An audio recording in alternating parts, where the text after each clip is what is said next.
allaha u naxariistay laba qof ayaa meydadkooda waxa la soo gaarsiiyay cisbitaalka weyn ee magaalada Berbera labada qof ayaa mid kamid ah waxa liqday badda magaalada Berbera halka laba kalena laga soo badbaadiyay iyo sidoo kale marxuun ku geeriyooday shil gaari oo maanta ka dhacay duleedka degmada Sheekh ee gobolka Saaxil ugu horeyn mudane maamule bal waxaad faahfaahin saxaafadda ka siisaa maanta maxaa soo gaadhay cisbitaalkan ee meydad ah inna lillahi wa inna ilayhi raaji'uun cisbitaalka guud ee magaalada Berbera soo gaadhay laba marxuun oo meyd ayaa soo gaadhay maanta taariikhdu tahay 19 bishii 8 2022 laba marxuun midna wax ku dhintay shil gaari oo ka dhacay Galooley midna badda ayaa liqday guud ahaan tirada baddu waa 3 qof bay ahaayeen laba qof oo kamid waa la soo badbaadiyay oo ay nool yihiin cisbitaalka yaaleen xaaladooda waa la dejiyay marxuunna waa uu geeriyooday saadaradeed guud ahaan tirada dhimasho waa qof ku dhintay badda iyo qof ku dhintay shil gaari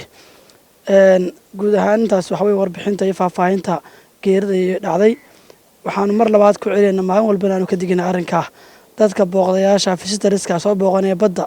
ee aan dabaasha garanay in ay uga digtoonaadaan oo baddu waa meel fadhide ee aad isaga ilaaliyaan baanu ka digaynaa ka maamul ahaan guud ahaan waxaan ka tacsiideen ehelkii qaraabadii iyo cid kastoo familigooda ahayd oo ay ka dhinteen eeladaas waan ka tacsiideen waxaan leenahay inna lillahi wa inna ilayhi raaji'uun geerida wada la qaybsanana Cabdirasaaq Qaasin telefishinka Saab magaalada Berbera.